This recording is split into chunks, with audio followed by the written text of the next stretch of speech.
everybody, and welcome back to another video on the channel. The new League One season is fast approaching us and predictions will certainly be flying about the place. But before we get into my predictions, that'll be the next video. Today I thought we would revisit an old video of mine that has done really well the last couple of years, and that is of course by the title, looking at Sky Bet's predictions going into the new season. We're going to be taking a look at Sky Bet's odds for the teams to win the league this season, like we did last year, go through them and give my thoughts on them, whether they're close, whether they're way off. So as ever, we will go through these from bottom to top. Kicking things off, bottom of the league at 250 to 1 to win the league. We come to newly promoted Crawley Town, and what's actually quite interesting is that their odds were 500 to 1 a couple of weeks ago, which is ridiculous, and to be honest it's not hard to see why. I don't really know what Crawley are playing at, to be honest. I have absolutely no idea what they're doing going into this season, because usually when newly promoted sides come up to League One, they keep the core of the team that got them promoted and they strengthen it. Crawley have done neither of those two things. They have lost so many key players over this summer from last season, just naming a few now. Danilo Orsi, their top goal scorer. Corey Adai, their goalkeeper, who was so solid for them. Liam Kelly in midfield. Will Wright at the back. Clady Lolos at striker. Signings have been underwhelming, to say the least. I mean, there's a couple that I think could be decent. Joe Wallacott, I think, is a decent replacement for Corey Adai. He did quite well with Charlton a couple of years ago up until his injury. Junior Returner, I think, is a decent pickup. I think he'll fit Scott Lindsay's system quite well. He likes to play the high-energy attacking football. I mean, they were written off as relegation favourites last season. The fact they got promoted was a miracle in itself, and it's full credit to Lindsay. And I do feel really bad for him, because that high-energy attacking play and that identity of that team is just completely gone now, and he's now got to go through a whole new team pretty much. And yeah, I'll be honest with you, this could be come across as very harsh, but I'll be absolutely stunned if Crawley stay up. The same can also be said, unfortunately, for Shrewsbury Town, who are sat 23rd in Sky Bet's predictions at 200 to 1, of course back under the guidance of Paul Hurst. And it is a shame, because only a couple of years ago Paul Hurst was guiding Shrewsbury within touching distance of the Championship. Now we're talking about them getting relegated to League Two, and if I'm being totally honest with you, just like Crawley, that's probably exactly where I see this going. I think the bookies, again, are pretty spot on with this. They finished 19th last season in what was a really poor season, and they've lost several key players going into this season as well. Che Dunkley, leader at the back the past couple of seasons, he's gone to Chesterfield. Tom Bayliss, big influence in the middle of the park, he's gone to Lincoln. And their top goal scorer, Daniel Urdo, has left the club and signed for Wycombe. And the chairman, or the owner, I think it was one of the two, the club's statement in regards to Urdo's departure tells you all you really need to know about what's going on with Salop. They're a mess off the pitch and they're a mess on it as well.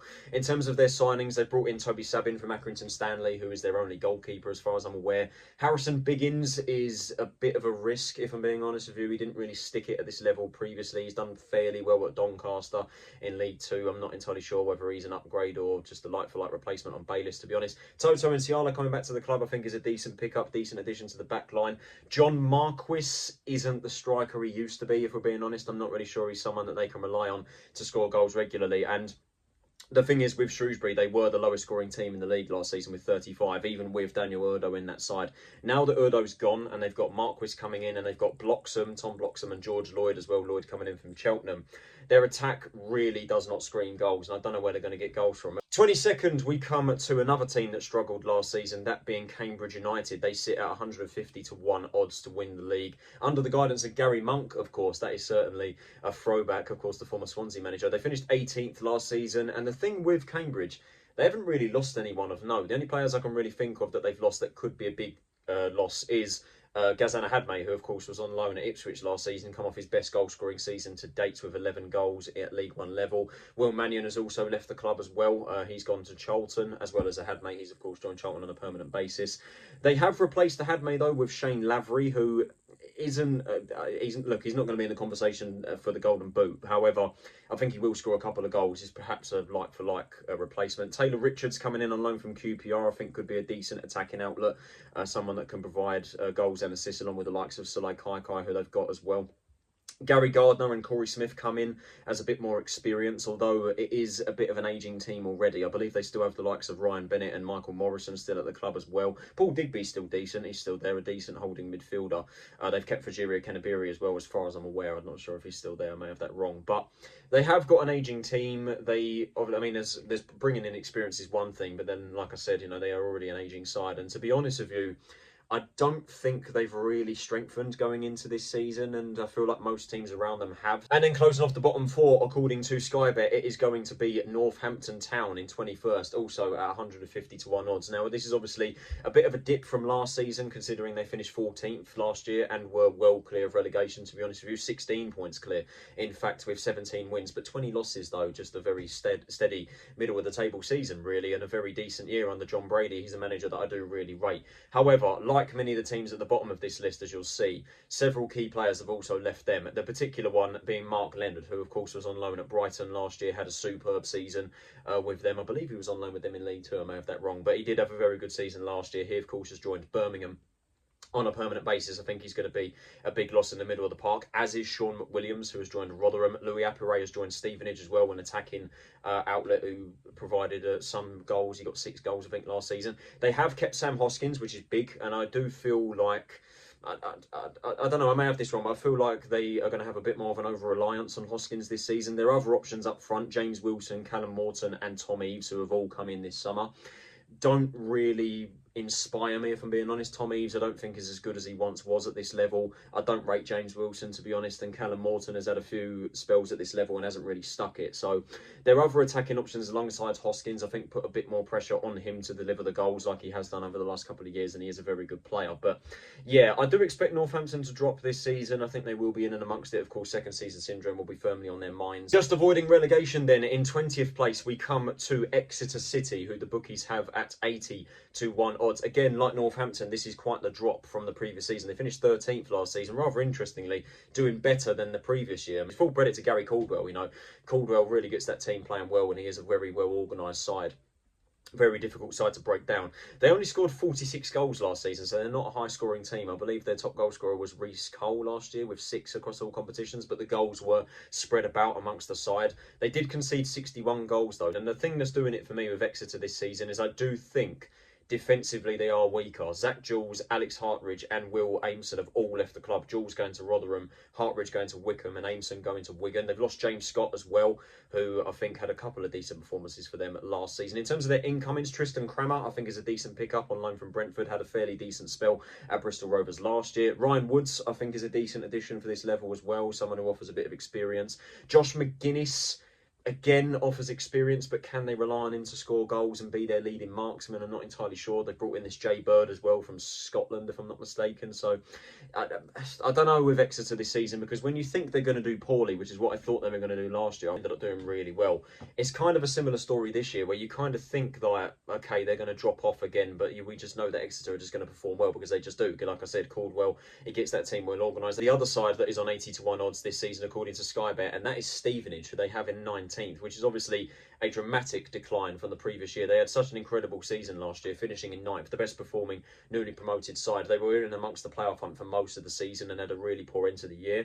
The thing with Stevenage is obviously it is their first full season without Steve Evans, and he's done such a good job for them the last couple of years. He of course left them before the end of the season to take the Rotherham job. Alex Revel took the job towards the end of the year and has now got the gig full time. So the real thing for me this season is how different is this team going to play under Revel compared to what it did under Evans, because it is pretty much the same team, besides the absence of Terence Van Kooten, who has signed for Burton Albion, which I think will be a loss in the defensive line. They have replaced him, though, with Lewis Freestone, although I'm not entirely sure how he's going to do. They've still got Jamie Reid, they've still got Jordan Roberts, they've got Carl Piergianni, who signed a new contract. You know, they've still got that League One experience, as I said, Dan Butler, Nathan Thompson, Louis Thompson, Ben Thompson, Jake Forster-Caskey, although he unfortunately suffered another ACL injury. I feel so bad for him.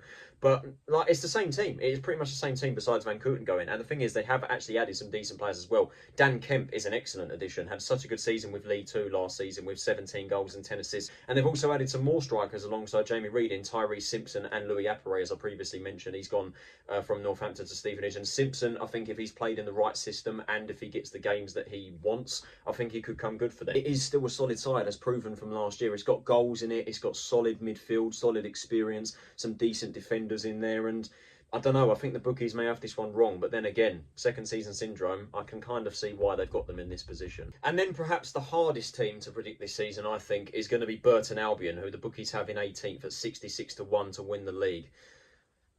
I don't know what to make of this Burton side because it is just completely wholesale changes. They had a dreadful season last year, arguably deserved to go down. They finished 20th. If it wasn't for Cheltenham conceding in the dying embers to Stevenage, Burton would have gone down. So they do have to consider themselves lucky there. They were the joint second lowest scoring team in the league last season, and it was just a dreadful season, you know. And the thing with Burton is, I feel like they've been knocking on the door for relegation for a few years now. They have recently been taken over by the Nordic Football Group. They've got a new manager in Mark Robinson, who is a decent coach, but his time at AFC Wimbledon will be firmly on everybody's mind because, let's be honest, that was an underwhelming spell. You know, they had a dreadful end to the 21-22 season where they ended up getting relegated, and Robinson was unfortunately part of that. As I said, Burton basically have a whole new team going into this season, and their signings range from inexperienced youth from the Premier League on permanent or loan signings, players that realistically should be able to make the step up from League Two, and then some that are just kind of wild cards, and then some that have decent League One experience. I mean, in terms of the players they've lost, for example, Joe Powell was the big one. I think he's been looking to leave, or has been linked with leaving for a long time, and he's going to be a big loss in the middle of the park. Dedra Shilaja as well in the defensive line. Not only is he imposing in the back, but he's also very good at providing goals and getting assists as well and scoring goals. Toto and Ciala and Sam Hughes as well have also left the back line, as well as Tom Hamer as well, who I think could be big losses. In terms of their additions, as I said, there's a lot to unravel here because they have signed about 20 of them. Ben Whitfield and Danilo Orsi, I think, are decent pickups from League Two level. Billy Bowden, I think, is a solid addition. Harry Isted as well. I think if they get the Isted they saw at Barnsley, I think they could be very solid. Just a whole new project. And for me, it's one extreme or the other. It's either going to end in a disaster or it's going to be a stroke of genius and they're going to shoot up the table and they're going to have a really good year. But I do have my concerns with Burton. Also sitting on 66-1 odds is the second newly promoted side of this video, and that is Mansfield Town, of course, under the guidance of Nigel Clough, fantastic manager. They were the second best attacking side with 90 goals scored last season, and the best defence with 47 goals. And the thing is, unlike Crawley, they've been able to keep the core of the side. They've not really lost anybody of note. And the thing is, they have added some decent players, I feel. Keanu Bacchus coming in from St Mirren, I think, is a solid midfielder to bring in. Lee Gregory will offer experience. I think he'll score a couple of goals here and there, but I don't think he'll be the leading marksman for them. Dedra Shilaja, I think, is a great signing from Burton. As I said, I think he's very imposing at the back, someone that can play not only at centre-back, but also perhaps into the midfield and also into the full-back roles. He can score goals, provide assists, and he is just a solid defender for this level. And like I said, they've been able to keep the core of the team. You know, Davis Keillor-Dunn got 22 goals last season. He's going to be massive for them. It is a fairly ageing side at Mansfield. However, they do have some solid League One experience as well. Christy Pym, formerly of Peterborough. Aidan Flint is obviously a leader amongst men amongst this side. 35 years old, very solid EFL defender. I do rate Bailey Cargill as well at the back. Stephen Quinn's getting on a bit now, but again offers experience. Same with Lucas Akins, offers experience. And then there's some other decent players among the side amongst other experience. You know, they've got Louis Reed, who was being linked with the likes of Sheffield Wednesday and Charlton only a couple of years ago. Haram Boateng, formerly of MK Dons. Tom Nichols, I've seen him play a couple of times for Gillingham, having been gone to uni down that way. Yeah, I think he could score a couple of goals for them. And yeah, this season, to be honest, I think there's a lot to be excited about with Mansfield. And the third and final team on 66-1 odds in 16th place, according to Sky Bet, is Leyton Orient, under the guidance, of course, of Richie Wellens. They won League Two a couple of seasons ago and they finished 11th last season. Very, very solid season.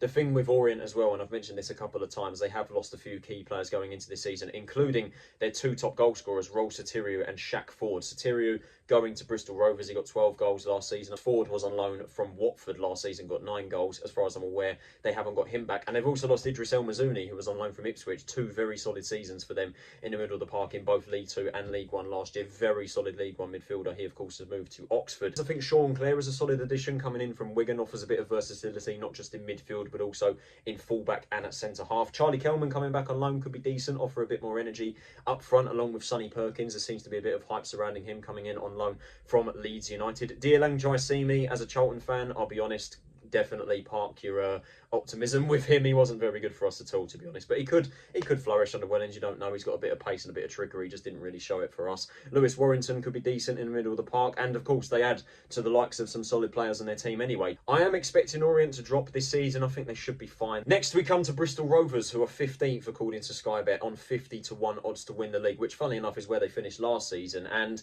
last season, and even the year before for Rovers, really was a very inconsistent time. You know, they were just just couldn't string together a decent result. A lot was expected of them, of the team that they had, and they just couldn't get going. They couldn't string results together. They conceded 68 goals last season, which is far too many to concede. And the thing is, with their signings, they have actually looked to address that with the signings of Taylor Moore. I think that's a decent addition. Clinton Moller and Joel Senior are some smart signings. Josh Griffiths on loan from West Brom, I think, is a fantastic pickup. I think they've done really well there to get him on board. Isaac Hutchinson, fantastic couple of seasons with Walsall. The question is obviously whether he can make the step up from League 2 to League 1. He comes in obviously as Anthony Evans' replacement, which I think we all saw coming. I think we all knew he was going to leave. He's joined Huddersfield, 6 goals and 6 assists last season, a big attacking outlook gone from their side. However, Hutchinson has come off some very good seasons with Walsall, and he's definitely going to be some to watch. Some of their other signings, Jamie Lindsay from Rotherham is one that I do like. Promise Omoshire, I think he'll score a couple of goals, but I don't know if he's the leading marksman that they need, really. I say they need. They've still got Chris Martin, who got 16 goals last season, so they need that a bit extra firepower, and I think Omoshire could potentially provide that. Raul Sotirio will, I think he's a good addition from Orient. I think that they should be capable of more than 15th. I think they should be capable of improving, but I don't think they're quite there to push with the big guns into the playoffs. In 14th place at 25-1 odds, we come to Wigan Athletic. We finished 12th last season with a -8 point deduction, which honestly is so impressive. It is full credit to Sean Maloney and that team. They would have finished 10th if it wasn't for that 8-point deduction, which is, like I said, very impressive. But going into this season, they've had a heavy focus on youth with this season. They brought in Michael Waller-Kigbay from Brentford on loan, who didn't have the greatest of time at Peterborough last season, played very limited minutes. Joe Hugill's come in from Manchester United on loan, a striker, wasn't that impressive at Burton, got the 1 goal in 18 appearances. Calvin Ramsey on loan from Liverpool is an exciting signing on paper, but again, is he going to be able to deliver? Dion Rankin as well didn't have a great time at Exeter last season. I think the addition of Toby Civic and Will Aimson at the back, I think, is solid. Tyrese Francois from Fulham could be decent in the middle of the park, who of course adds to the likes of Fiolo Asgard, who was very good last year, Matt Smith, Johnny Smith, Jason Kerr at the back is solid, Stephen Sessignon is very good. But if you look at their departures, you look at their business and you think that, okay, there's youth, there's high energy there could be some technicality and perhaps some excitement. But when you look at the side going into this, I mean, for starters, I don't think they have a recognised goal scorer. Charlie Wyke, Josh McGuinness, and Stephen Humphreys have all left the club. It's Wigan. We know they're going to, we know that they should really be pushing up there, and typically they would be up there and fighting for playoffs and winning the league, as Wigan tend to do. But this season, I have my doubts. And then closing off the bottom half of the table in 13th, also on 25-1 odds. As a matter of fact, there's a couple of teams on these odds. It's Lincoln City. Lincoln ended last season very strong. They arguably deserved to get into the playoffs. They had a very strong end under Michael Skubala. Second best defensive record in the league, conceded 40 goals, if I'm not mistaken. Just missed out on the playoffs by 2 points. Their summer recruitment, I think, has been okay. The addition of Rob Street, I think, a bit of potential there, but not massively sold on him yet, to be honest. Tendai Darikwa offers a decent amount of experience. Tom Bayliss coming in from Shrewsbury, spoke about him earlier. I think he offers decent experience and also some high energy in the middle of the park. JJ McKiernan comes off a good season from Morecambe. Don Jeffries offers a bit of youth coming in from Gills. Tom Hamer from Burton. Conor McGrandles, who knows the club well. So they have recruited fairly well. However, when you compare it to the players that they've lost, Lucas Jensen, their goalkeeper, has gone to Millwall. Alex Mitchell, who was so influential at the back last season on loan from Millwall, has joined Charlton. Lasse Sorensen, while it is a great deal for them getting him for, I think they sold him for about £4 million, it is still a big loss in the middle of the park and also in the fullback position. He got 6 goals and 8 assists last season. Danny Mandroyu, as far as I'm aware, has also left. 8 goals and 6 assists the other way round for a Sorensen. There you go. But yeah, another attacking outlet that's left the club. And also Joe Taylor, their top goal scorer, who was on loan from Luton, has such a good impact on their team. But sadly, he's gone as well. Those are 5 big losses. I don't know. It's just that there's big players that have left that team. They've still got some decent players, don't get me wrong. Powdy O'Connor, Rico Hackett-Fairchild, Ethan Horan, Ben House when he stays fit, Lewis Monsma, if he can ever stay fit. I do rate Monsma, but if he can ever stay fit, he is solid for this level. 12th place, according to the bookies, they have gone with Wycombe Wanderers, who had a fairly difficult season for the most part last year, despite a decent end to the season overall. I think it was probably a disappointing season for the Chairboys. They finished 10th in the end. Their transfer business has been fairly decent going into this season, I will say. Tariq Backinson, I think, offers a decent amount of experience in midfield and I think will be pretty good for them. The one thing I've said about Wycombe the last couple of seasons is I think they've lacked that prolific goal scorer. Yes, of course, they've got Sam Vokes who did it previously, but I'm not entirely sure if he's up to the scratch that he was a couple of seasons ago. And Brandon Hanlon, I don't think is someone you can really rely on.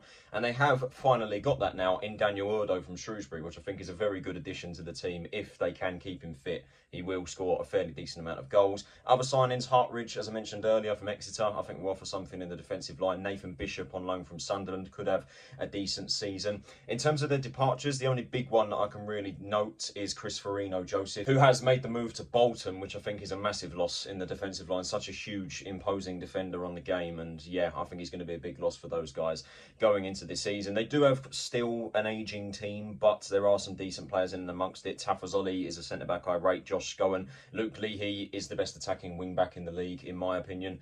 Kieran Sadlier and Perele Labala as some other wide options. Gareth McCleary, he ain't getting any younger. I think that these guys are probably the most likely to dip and fall behind the rest of their competitors. And the fourth and final team on 25-1 odds, according to the bookies, in 11th is Reading. Now, this, again, I think is going to be a very difficult team to predict again. Another difficult season for Reading up ahead, I think, because I mean, I feel so bad for them because their ownership situation has been absolutely dreadful. What Dai Young has done to that club is absolutely disgusting. And to be fair to them, they did really well in difficult circumstances last season to finish in 17th on numerous points deductions. It's full credit to Ruben Selles and the team that he had, because he had a very thin-boned team, let's be honest. But some decent quality in and amongst it. You know, they managed to bring in Charlie Savage, Lewis Wing, Harvey Nibbs, Sam Smith, some decent quality when the transfer embargo was briefly uplifted, and then it got slapped back on again.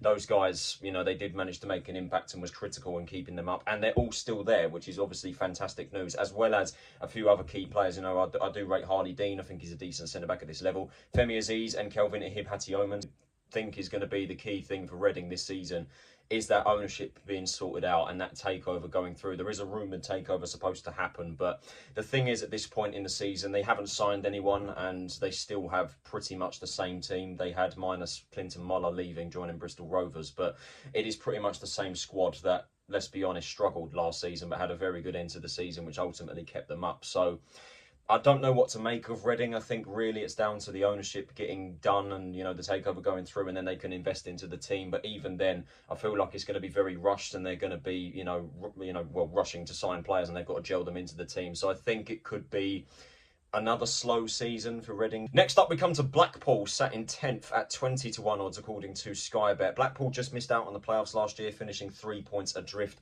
from 6th placed Barnsley. Their transfer business as well, I think, has been fairly decent. Jordan Rhodes coming back to the club, I think, is key. I think he had a really good season last year.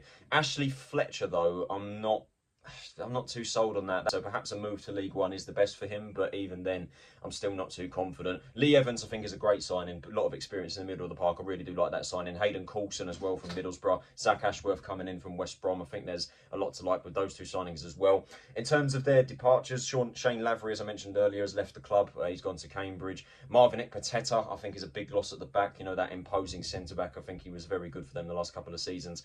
And the big one, Karamoko Dembele, of course, was on loan from, I believe it was it Brest in France? I think it was. Yeah, I'd say it's unlikely they're going to get him back, and he was absolutely phenomenal. Such a great, technically gifted player and a lot of energy in that side, so that is definitely going to be a big loss. They do still have some decent players amongst that side. Matthew Pennington, Jordan Lawrence-Gabriel, CJ Hamilton is someone I do rate, and Cole Joseph is, you know, still young and up and coming, and I think still has a bit of potential. But and of course, under the guidance of Neil Critchley as well, we did so well for them a few years ago. So with Blackpool, they just missed out last year. There are, you know, some cracks in the squad that need to be filled. I think Karamoko Dembele, I think they're going to struggle to replace him. And I think one team that I am surprised to see this high up, I must admit, is Stockport County, who the bookies have at 18-1 to win the league in 9th place on this table. Now, don't get me wrong, I mean, newly promoted sides tend to do really well when they come up. I mean, last season we had Stevenage finishing 9th, Orient 11th, Northampton 14th, and the less said about Carlisle, the better. But the general consensus was that, you know, the League Two sides did do really well, and the bookies have actually rated Stockport and another team who you probably will know full well who that is,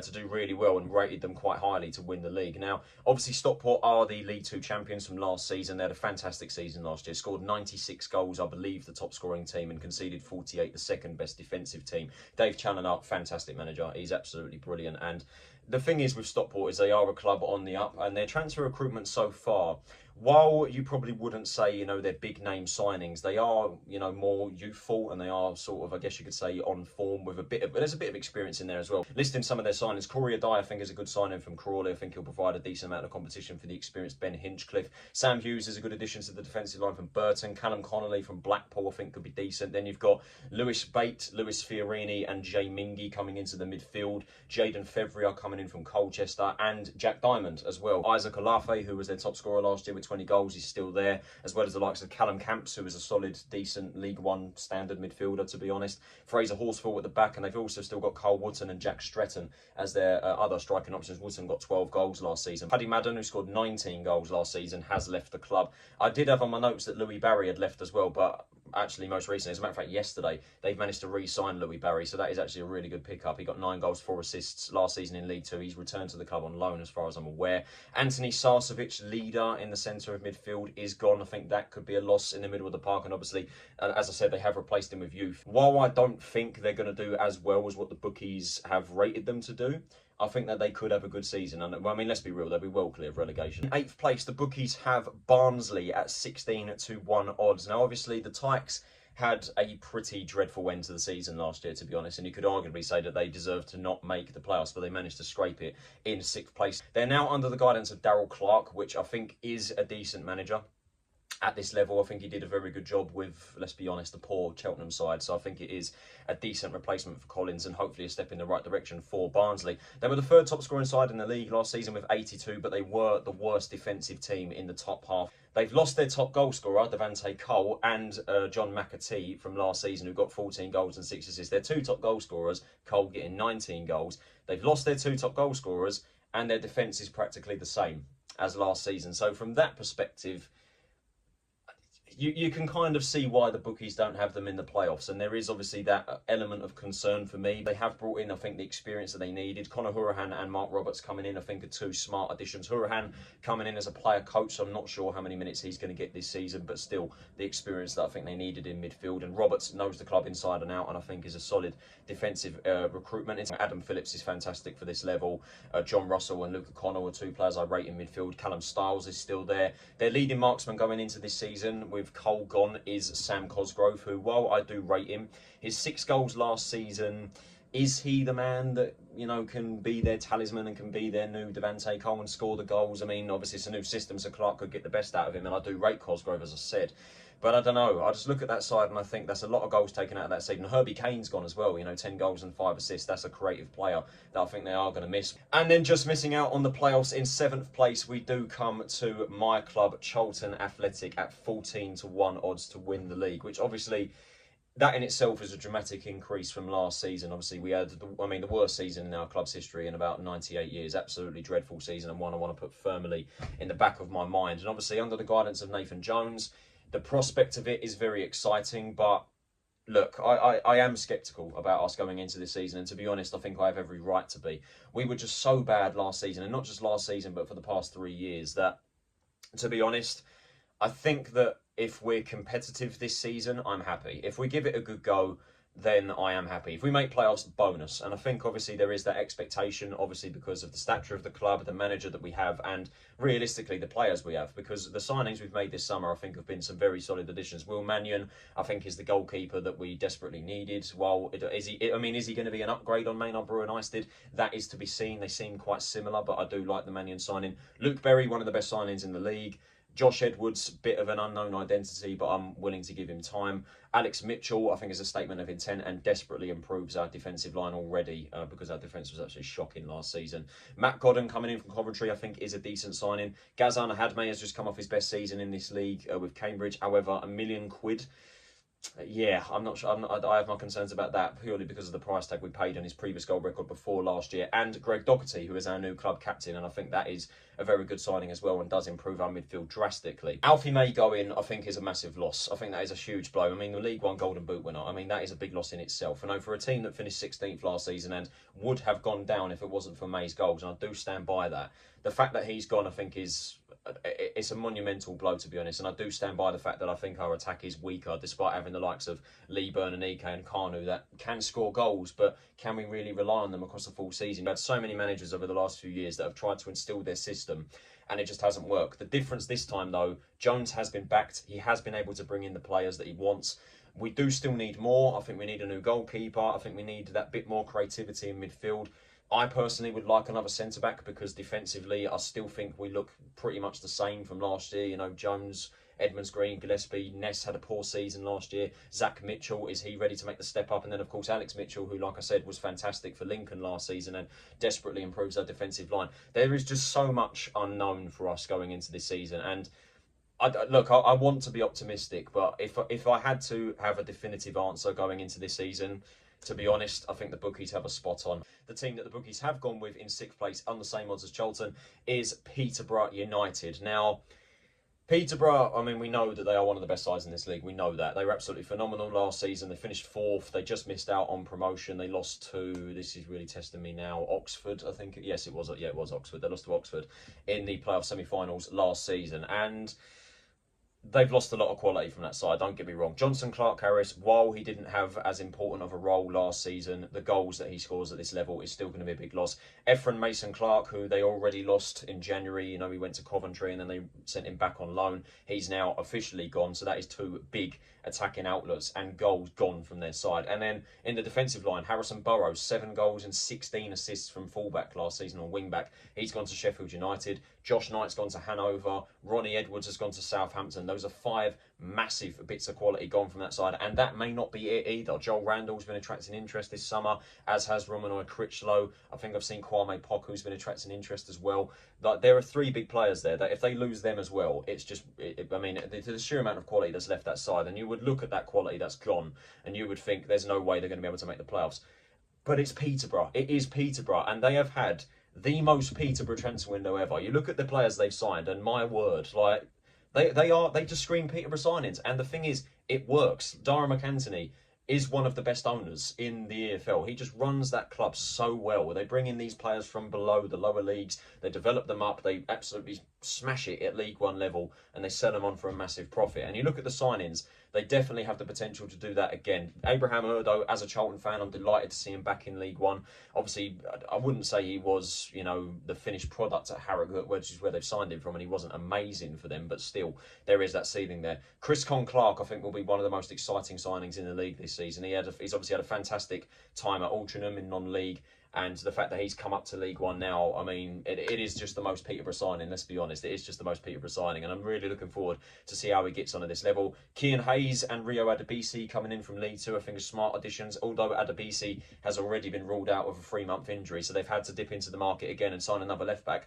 And they've gone and got Jack Sparks, which I think is a great signing from Portsmouth, just won the league with them, and I think is a fantastic addition to their side. And like I mentioned earlier, they have already got some very solid players in this team. You know, as I mentioned earlier, Randall, Romanoy Critchlow, Kwame Poku, who got 11 goals and 7 assists last season. Ricky J. Jones, they still have an able striker at this level. He got 11 goals and 5 assists. They've re-signed Jed Steer. Hector Kipriano was solid at the back. And also Malik Mothersill, who is supposed to be the next big thing. And he's obviously taken the number 7 this year. So he's going to be another exciting player. So it is still a very youthful squad. There is a lot of potential amongst it. They've lost a lot of quality going into the side, don't get me wrong, and that is why I'm slightly concerned about them going into this season. In 5th place, according to Sky Bet, we find the first newly relegated side in Huddersfield Town, who the bookies have at 12-1 odds. Obviously, a very poor season last year for the Terriers, absolutely dreadful in the Championship, and they've obviously got relegated in 23rd. However, they have made some fairly decent additions, in particular their new manager, Michael Duff, which I think is a very smart appointment at this level and a very good one. Obviously had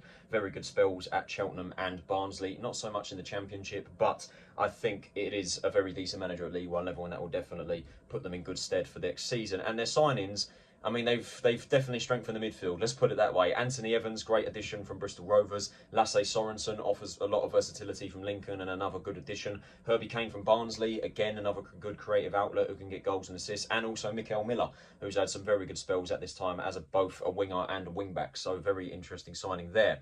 The problem with Huddersfield, though, they scored 48 goals in the Championship and conceded 77. So they didn't score that many and they conceded way too many. And the thing is, their attack and defence is pretty much the same. But that being said, I mean, I know there's been arguments being like, oh yeah, like they've not changed anything. But then League One, there are some decent players amongst that Huddersfield side that I think are capable of doing the job at League One level. At the time of recording, Michael Heelick is still at the club, who got 9 goals last season. Their top scorer from centre-back, which is ridiculous. But he is still there at the time of recording. So if he does stay, that in itself is huge for them. I think that is big. And then in terms of their other players, they've got Matty Pearson, I think is capable at this level. Josh Ruffles, Tom Lees, Jonathan Hogg offers a lot of experience as well. Ben Wiles, David Kasumu, Josh Koroma is still at the club as well. So I think he could have a solid season as well coming into this season. But the thing with Huddersfield for me, I think they do desperately lack a goal scorer. I don't know where their goals are going to come from. The likes of Danny Ward, Radulovic, I think his name is, Carl Hudlin.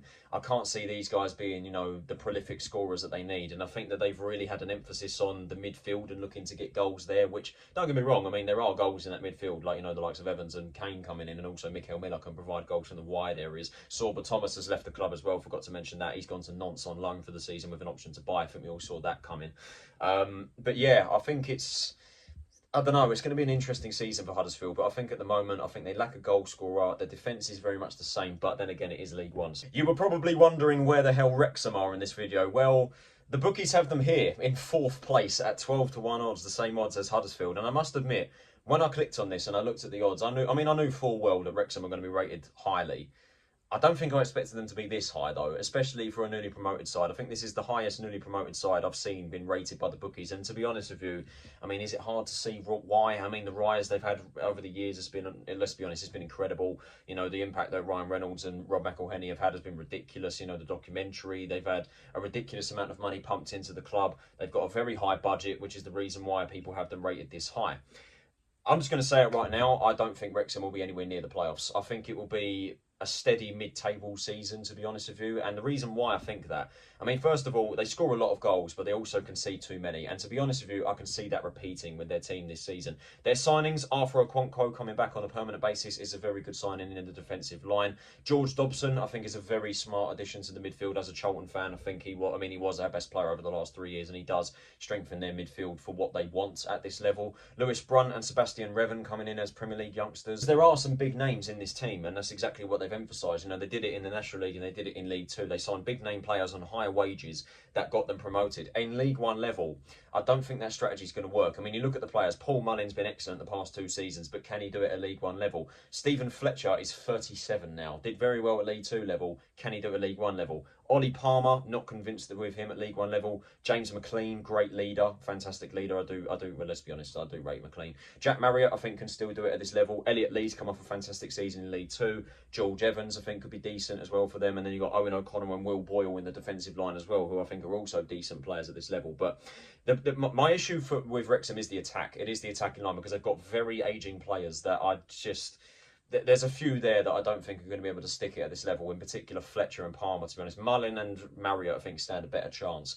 But I just think that they have a very ageing team. They've obviously gone with a big name strategy in the past few years. They haven't really done that this season. I don't think their signings have really... I think Okonkwo and Dobson are good additions, but the youth, I mean, they needed to bring in youth. But I don't know. I just look at that team and I just think, yeah, I just can't see that team working in League One like it did in League Two. And then closing off the playoffs in 3rd place, just missing out on automatic promotion, we do come to the second newly relegated side, Rotherham United, at 9-1 odds, of course, under the guidance of, as I mentioned earlier, Steve Evans. Now, Rotherham were considerably the worst team in the league last season. They were absolutely appalling last year. 5 wins all season, 27 points. I was about to say 17 points. That would be absolutely abominable. They weren't that bad. And understandably, they've had a huge squad overhaul, which is exactly what they needed. But some of the players they brought in, Jesus Christ, particularly the free agents at the start of the window. Johnson Clark-Harris, great signing for this level. We know exactly what he can offer. Joe Rafferty and Sean Raggett, who just won the league with Portsmouth, great additions. Joe Powell from Burton, great signing for the midfield. Reece James has also got promotions from this league and decent times with Sheffield Wednesday and Blackpool. Cameron Dawson, speaking of Sheffield Wednesday, that is also a great signing for this level. Zach Jules, Sean McWilliams, there's some very solid free agents there coming into that side. And there were some notable departures, don't get me wrong. You know, Victor Johansson and Peter Kioso, I don't think there was any way they were going to stay. Johansson going to Stoke, Kioso going to Oxford. But the thing is, besides those two, the rest of the players they've let go of are deadwood. I mean, obviously there is the concern of whether this team is going to be able to gel, because they do need to gel fast, because it is, like I said, an entire new team and obviously a new manager and a new system. And I do perhaps question whether Evans can get that team over the finish line. That being said, it is Rotherham. It's exactly what they do at this level. They're too bad for the Championship, but too good for League One. And they do have solid League One players. And also there are some decent players that have stayed at it in this Rotherham team that I think could do a job at League One level. I'm excited to see how Dylan Phillips gets on this season. I'm very excited to see him back in League One. I think it's a solid League One goalkeeper, and I think will provide good competition for Cameron Dawson. Andre Green, I'm optimistic to see how he could do for Rotherham as well. I think he's someone that could provide some pace and some high energy. Sam Nombe as well, who last time was in League One, smashed it with Exeter. In second place, the bookies have gone with Bolton Wanderers at 8-1, the team that failed to get promoted via the playoffs last year. This season for Bolton, for me, I think it's Ian Eviott's last chance. Ian Eviott, for the past couple of seasons, has had a team that's been capable of getting promoted, and he just hasn't been able to get them over the finish line. They just missed out on the playoffs in their first season back in League One after their promotion from League Two. They finished 9th, I believe it was. Then they finished 5th. They got the playoffs, lost in the semi-finals to Barnsley. Last season, they beat Barnsley after finishing 3rd and chasing Derby and Portsmouth for top 2 all season. They go to Wembley and they just don't turn up. And Oxford played them off the park, and deservedly so, won on the day.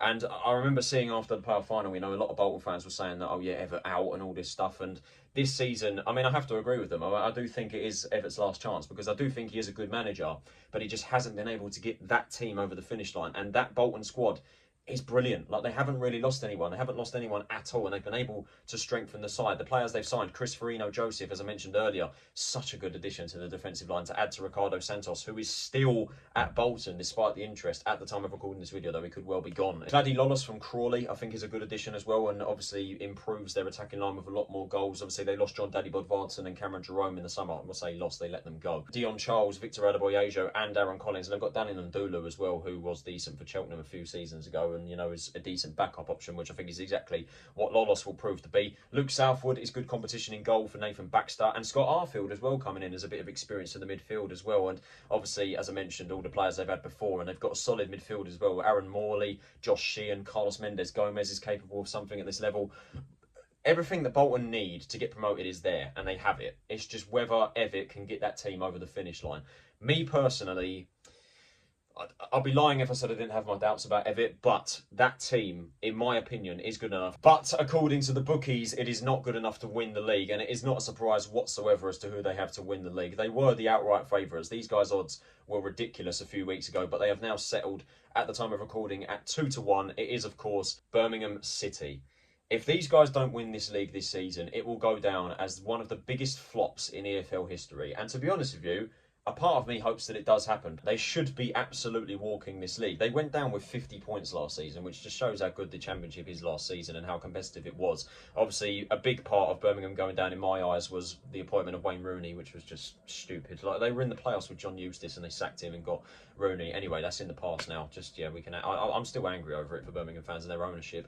But the thing is, with their ownership, they have been absolutely ridiculous. They've pumped money into the club. They're very ambitious. As far as I'm aware, according to Transfermarkt, they've spent around £11 to £12 million this summer on the players that they have. And I'll just read them out to you. 2 very able goalkeepers at this level in Ryan Alsop and Bailey Peacock-Farrell. Alfie May, as I mentioned earlier, League One top goal scorer.